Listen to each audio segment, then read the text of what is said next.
उसने तुम्हारे लिए जीवन दिया, उसने तुम्हारे लिए सब कुछ अर्पण किया, अपनी खुशी, अपनी शान, अपना सिंहासन और अपना सब कुछ दिया। यीशु ने तुमसे प्यार किया है। भाइयों और बहनों, अगर आज आपको जानना है तो बस ये सिर्फ ये जानो कि यीशु तुमसे प्यार करता है, वो जिंदा है, वो तुम्हारे घर में है, तुम्हारे दिलों में है और तुम्हारे साथ है। तुम उसको छोड़ सकते हो, लेकिन ना वो तुम्हें कभी छोड़ेगा, ना वो तुम्हें कभी भूलेगा, क्योंकि समाप्ति तक वो तुम्हारे साथ है और वो तुम्हारे साथ रहेगा।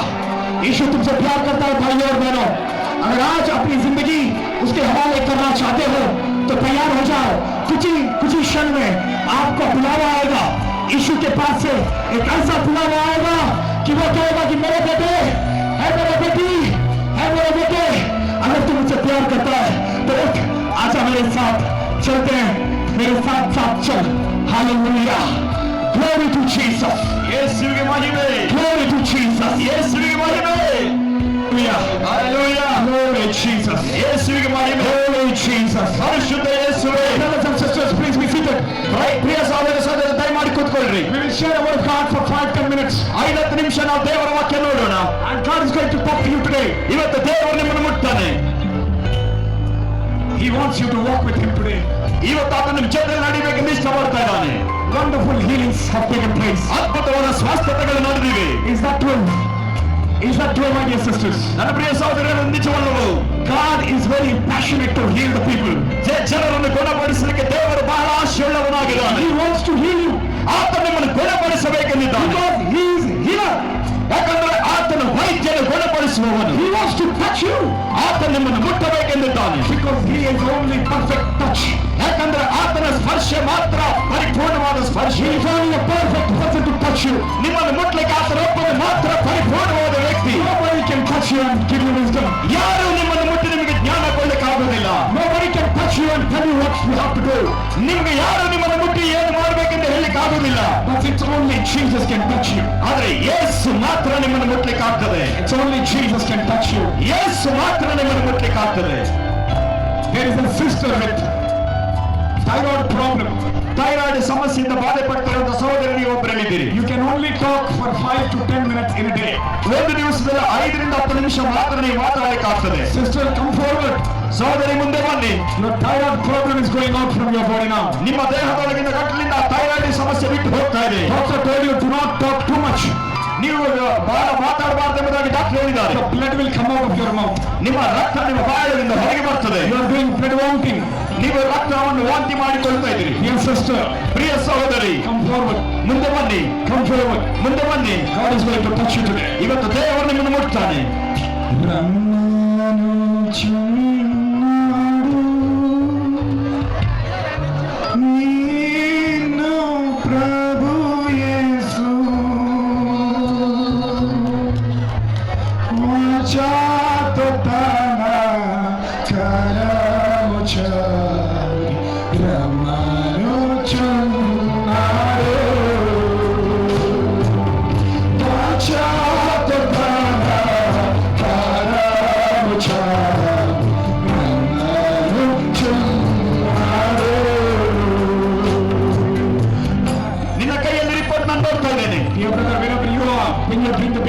ಸಹೋದರ, ನೀವೆಲ್ಲ ಇದ್ರು ಕೂಡ ಮಗುವನ್ನು ತೆಗೆದುಕೊಂಡು ಬನ್ನಿ. Bring the baby.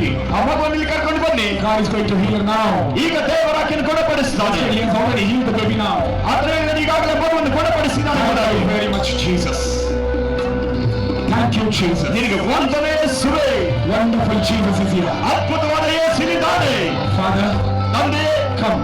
ಬಾ, Talk to your people. ನಿನ್ನ ಜನರೊಂದಿಗೆ ಮಾತಾಡು. 5 or 10 minutes. 5-10 ನಿಮಿಷ. That's my time. ಅದು ನನ್ನ ಸಮಯ. But take your time.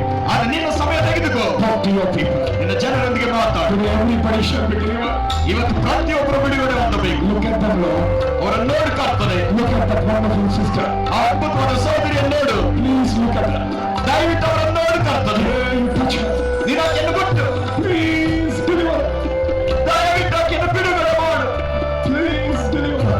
ದಯವಿಟ್ಟು ಆಕೆಯನ್ನು ಬಿಡುಗಡೆ ಮಾಡು. Touch her. ಇನ್ನೊಂದು ಸಾರಿ ಆಕೆಯನ್ನು ಮುಟ್ಟು. Please touch her. ದಯವಿಟ್ಟು ಆಕೆಯನ್ನು ಮುಟ್ಟು. Please touch her. ದಯವಿಟ್ಟು ಆಕೆಯನ್ನು ಮುಟ್ಟು.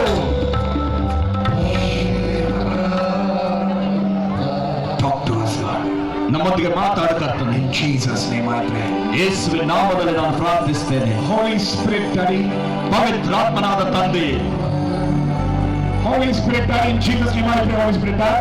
ಪವಿತ್ರಾತ್ಮನಾದ ತಂದೆ, ಯೇಸುವಿನ ನಾಮದಲ್ಲಿ ನಾನು ಪ್ರಾರ್ಥಿಸ್ತೇನೆ. We'll go into the book of Hebrews. ಇಬ್ರಿಯರ ಗ್ರಂಥಕ್ಕೆ ನಾವು ಹೋಗೋಣ. Hallelujah. Hallelujah. Jesus is great. ಯೇಸು ಶ್ರೇಷ್ಠನು. The Hebrew 3rd chapter, ಇಬ್ರಿಯ 3ನೇ ಅಧ್ಯಾಯ verse 7 to 8. 7-8 ವಚನಗಳು. Glory to Jesus. ಯೇಸುವಿಗೆ ಮಹಿಮೆ ಆಗಲಿ. I am so happy ನನಗೆ ಬಹಳ ಸಂತೋಷ that so many people turn up today. ಇವತ್ತು ಅನೇಕ ಜನ ಬಂದಿರುವುದಕ್ಕೆ. My dear brothers and sisters, ನನ್ನ ಪ್ರಿಯ ಸಹೋದರ ಸಹೋದರಿಯರೇ, I want to tell you something today. ಇವತ್ತು ನಾನು ನಿಮಗೆ ಒಂದು ಸಂಗತಿ ಹೇಳ್ತೇನೆ. The very important, it will change your life. ಬಹಳ ಪ್ರಾಮುಖ್ಯವಾದ ನಿಮ್ಮ ಜೀವನ ಬದಲಾಯಿಸುತ್ತದೆ. You will never be the same again. ನೀವು ಇನ್ನೆಂದಿಗೂ ಇದ್ದ ಹಾಗೆ ಇರುವುದಿಲ್ಲ. Every desire of your life will be fulfilled today. ನಿಮ್ಮ ಜೀವನದ ಪ್ರತಿಯೊಂದು ಆಶೆಯು ನೆರವೇರುವುದು If ಇವತ್ತು. you do what I am telling you to do. ಇವತ್ತು ನಾನು ನಿಮಗೆ ಹೇಳುವಂತದನ್ನು ನೀವು ಮಾಡುವುದಾದ್ರೆ, Because I have done it, ಹೇಗೆಂದ್ರೆ ನಾನು ಇದನ್ನು ಮಾಡಿದ್ದೇನೆ, you can do it. ನೀವು ಅದನ್ನು ಮಾಡಬಹುದು. And I have done it ನಾನು ಅದನ್ನು ಮಾಡಿದ್ದೇನೆ. in the name of Jesus. ಯೇಸುವಿನ ನಾಮದಲ್ಲಿ You can do it in the name of Jesus. ನೀವು ಯೇಸುವಿನ ನಾಮದಲ್ಲಿ ಮಾಡಬಹುದು. The name of Jesus is so powerful. ಯೇಸುವಿನ ನಾಮ ಇಷ್ಟು ಬಲವುಳ್ಳದ್ದು. Every impossible thing is possible in the name of Jesus. ಯೇಸುವಿನ ನಾಮದಲ್ಲಿ ಅಸಾಧ್ಯವಾದದ್ದೆಲ್ಲವೂ ಸಾಧ್ಯ. That name is not an ordinary name. ಆ ಹೆಸರು ಸಾಧಾರಣ ಹೆಸರಲ್ಲ. That name is not a name which is given by a man's intention. ಮನುಷ್ಯನ ಉದ್ದೇಶದಿಂದ ಕೊಡಲ್ಪಟ್ಟಿರುವಂತಹ ಹೆಸರು ಅದಲ್ಲ. That name is given from heaven. ಆ ಹೆಸರು ಪರಲೋಕದಿಂದ ಕೊಡಲ್ಪಟ್ಟಿದೆ. That is the name which is spoken by angel. ಆ ಹೆಸರು ದೇವದೂತರುಗಳಿಂದ ಹೇಳಲ್ಪಟ್ಟಿದೆ. Angel said his name shall be Jesus. ದೇವದೂತರು ಹೇಳಿದ್ರು ಆತನ ಹೆಸರು ಯೇಸು ಎಂದು. The angel has revealed the powerful name of the Savior God, Jesus Christ. ಯೇಸು ಕ್ರಿಸ್ತನ ರಕ್ಷಕನು ಬಲವಂತನಾದ ದೇವರ ಹೆಸರನ್ನು ದೇವದೂತರು ಪ್ರಕಟಿಸಿದರು. Angel revealed the name because angel knows that name is capable to change the mankind. ಮನುಷ್ಯ ಕುಲವನ್ನು ಬದಲಾಯಿಸಲಿಕ್ಕೆ ಆ ಹೆಸರು ಶಕ್ತಿಯುಳ್ಳದೆಂದು ಗೊತ್ತಿರುವುದರಿಂದ ದೇವದೂತನು ಆ ಹೆಸರನ್ನು ಪ್ರಕಟಿಸಿದ. There is no other name which can save the mankind. ಮನುಷ್ಯ ಕುಲವನ್ನು ರಕ್ಷಿಸುವಂತ ಬೇರೆ ಯಾವ ಹೆಸರು ಇಲ್ಲ. No Robert, no William, no Suzanne. No Robert, no William, no Suzanne. It's only the name of Jesus. Robert ಅಲ್ಲ, ಸೂಜನ್ ಅಲ್ಲ, ವಿಲಿಯಂ ಅಲ್ಲ, ಅದು ಕೇವಲ ಯೇಸು. It's not godly. It's not somebody else, but it's only the name of Jesus. ಅದು ಕೇವಲ ಯೇಸುವಿನ ನಾಮ. J-E-S-U-S, Jesus. J-E-S-U-S, Jesus. Yesu. This crusade is not godly's crusade. ಈ ಒಂದು ಕೂಟ godly ಕೂಟವಲ್ಲ. This is Jesus Christ miracle crusade. ಇದು ಯೇಸು ಕ್ರಿಸ್ತನ ಮಹತ್ ಕಾರ್ಯಗಳ ಕೂಟ. This is my Father's crusade. ಇದು ನನ್ನ ತಂದೆಯ ಕೂಟ. And I am so passionate to proclaim his name to the nations. ರಾಷ್ಟ್ರಗಳಿಗೆ ಈ ಹೆಸರನ್ನು ಸಾರಲಿಕ್ಕೆ ನಾನು ಬಹಳ ಆಶೀರ್ವಾದವಾಗಿದ್ದೇನೆ. When I was very small, ನಾನು ಬಹಳ ಚಿಕ್ಕವನಾಗಿದ್ದಾಗ I wanted to do the work of Lord Jesus. ಕರ್ತನಾದ ಯೇಸುವಿನ ಕೆಲಸ ನಾನು ಮಾಡಬೇಕೆಂದಿದ್ದೆ. My pastor told me, what do you want to become? ನನ್ನ ಪಾಸ್ಟರ್ ಕೇಳಿದ ಏನಾಗಬೇಕು? I said, I want to become a film actor. ನಾನು ಹೇಳಿದೆ ನಾನು ಫಿಲ್ಮ್ ಆಕ್ಟರ್ ಆಗಬೇಕೆಂದು. And my pastor said, ನನ್ನ ಪಾಸ್ಟರ್ ಹೇಳಿದರು, why you want to become a film actor? ಯಾಕೆ ನೀನು ಫಿಲ್ಮ್ ಆಕ್ಟರ್ ಆಗಬೇಕು? Select something else. ಬೇರೆ ಏನಾದರೂ ಆರಿಸಿಕೋ. I said, I want to become a captain in the army. ನಾನು ಹೇಳಿದೆ ಆರ್ಮಿಯಲ್ಲಿ ಸೈನ್ಯದಲ್ಲಿ ಕ್ಯಾಪ್ಟನ್ ಆಗಬೇಕೆಂದು. When I started doing everything to become captain in the army, ಸೇನೆಯಲ್ಲಿ ಕ್ಯಾಪ್ಟನ್ ಆಗಲಿಕ್ಕೆ ಎಲ್ಲವನ್ನು ಮಾಡಲಿಕ್ಕೆ ಪ್ರಾರಂಭಿಸಿದಾಗ I went for the SSB selection for 4 times. 4 ಸಾರಿ ಸೆಲೆಕ್ಷನ್ಸ್ ಹೋಗಿದ್ದೇನು. And 4 times I was I was in the screen. ಪ್ರತಿ ಸಾರಿ ನಾನು ಸ್ಕ್ರೀನ್ ನಲ್ಲಿ ಇರಲ್ಪಟ್ಟಿದಾಗ I went into the screen, and when I went to the final selection, I was rejected. ಸ್ಕ್ರೀನ್ಗೆ ಹೋದಾಗ ನಾನು 4ನೇ ಸಾರಿ ಕೊನೆಯ ಸಮಯಗಳಲ್ಲಿ ತಿರಸ್ಕರಿಸಲ್ಪಟ್ಟೆ. I was rejected in Bhopal, Allahabad, MP. ಭೋಪಾಲ್ನಲ್ಲಿ, ಅಲಹಾಬಾದ್ನಲ್ಲಿ, ಮಧ್ಯಪ್ರದೇಶದಲ್ಲಿ ನಾನು ತಿರಸ್ಕರಿಸಲ್ಪಟ್ಟಿದೆ. While coming on the train, I said, oh, I don't want this life. My career is gone. I want to do something, other thing.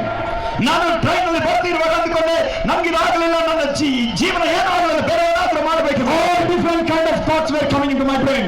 ನನ್ನ ತಲೆಯೊಳಗೆ ಬೇರೆ ಎಲ್ಲ ರೀತಿಯಾದ ಯೋಚನೆಗಳು ಬರ್ತಾ ಇದ್ದವು. And few people entered into the train. ಇಬ್ಬರು ಜನರು train ಒಳಗೆ ಸೇರಿದರು. and they started worshiping Jesus. ಅವರು ಯೇಸುವನ್ನು ಆರಾಧಿಸಲಿಕ್ಕೆ ಪ್ರಾರಂಭಿಸಿದರು. I was sitting at one seat ನಾನು ಒಂದು ಕಡೆ ಕೂತ್ಕೊಂಡಿದ್ದೆ. and the group of people were praising God. ಆ ಗುಂಪಿನ ಜನರು ದೇವರಿಗೆ ಸ್ತೋತ್ರ ಮಾಡ್ತಾ ಇದ್ರು. And they noticed that I am very discouraged. ಅವರು ಗುರುತಿಸಿದ ನಾನು ನಿರಾಶೆಗೊಂಡಿರುವಂತದ್ದು. One of them came to me ಅವರಲ್ಲಿ ಒಬ್ಬರು ನನ್ನ ಹತ್ರ ಬಂದರು. and he told me, why are you so discouraged, my ಅವರು brother? ನನ್ನ ಕೇಳಿದ ನನ್ನ ಸಹೋದರ ಯಾಕೆ ಇಷ್ಟು I told him ನಿರಾಶೆಗೊಂಡಿದ್ದೀರಿ? I am rejected. ನಾನು ಹೇಳಿದೆ ನಾನು ತಿರಸ್ಕರಿಸಲ್ಪಟ್ಟಿದ್ದೇನೆ. The SSP has rejected me. ನನ್ನನ್ನು ಅವರು ತಿರಸ್ಕರಿಸಿದ ಸೇನೆಯವರು. That was my career. ಅದು ನನ್ನ ಜೀವನಾಭಿಲಾಷೆ ಆಗಿತ್ತು. That was my life. ಅದು ನನ್ನ That ಜೀವನವಾಗಿತ್ತು. was my passion. ಅದು ನನ್ನ ಆಶೆ ಆಗಿತ್ತು. I wanted to become captain. ನಾನು ಕ್ಯಾಪ್ಟನ್ ಆಗಬೇಕಿತ್ತು. I wanted to see 3 stars on my shoulder. ನಾನು ನನ್ನ ಭುಜದ ಮೇಲೆ ಹಾಕೊಳ್ಳಬೇಕಂತ ಇದ್ದೆ. That brother said, ಆ ಸಹೋದರನ ಹೇಳಿದನು, why you wanted to become army officer? ಯಾಕೆ ನೀನು ಆರ್ಮಿ ಆಫೀಸರ್ ಆಗಬೇಕು? Why don't you become an army officer for God's army? ದೇವರ ಸೈನ್ಯಕ್ಕೆ ನೀನು ಯಾಕೆ ಆರ್ಮಿ ಆಫೀಸರ್ ಆಗಬಾರದು? He told me to become a commander for God's army. ದೇವರ ಸೈನ್ಯಕ್ಕೆ ಸೇನಾಪತಿ ಆಗಲಿಕ್ಕೆ ಆತನು ನನ್ನ I ಕೇಳಿದನು. told him, what is God's army? ನಾನು ಕೇಳಿದೆ ದೇವರ ಸೈನ್ಯ ಅಂದ್ರೆ ಏನು? He told me, become an evangelist. ಆತನು ಹೇಳಿದ ನೀನೊಬ್ಬ ಸುವಾರ್ತಿಕನಾಗು. He told me, go around the world and tell the gospel to every mankind. ನೀನು ಲೋಕದ ಎಲ್ಲ ಕಡೆ ಹೋಗಿ ಪ್ರತಿಯೊಬ್ಬರಿಗೆ ಆತನ ಬಗ್ಗೆ ಹೇಳು. I said, okay, I will become man of God. వీక్షించారు కదా. ఈ వీడియో మీకు నచ్చినట్లయితే వెంటనే మా ఛానల్ని సబ్స్క్రైబ్ చేయండి, షేర్ చేయండి, లైక్ చేయండి. ఈ వీడియో ద్వారా దీవించబడేవారు, బలపరచబడేవారు, రక్షించబడేవారు అనేకులు ఉన్నారు. కాబట్టి ఈ వీడియోను షేర్ చేయడం ద్వారా మీరు సువార్తను ప్రకటించిన వారవుతారు. God bless you.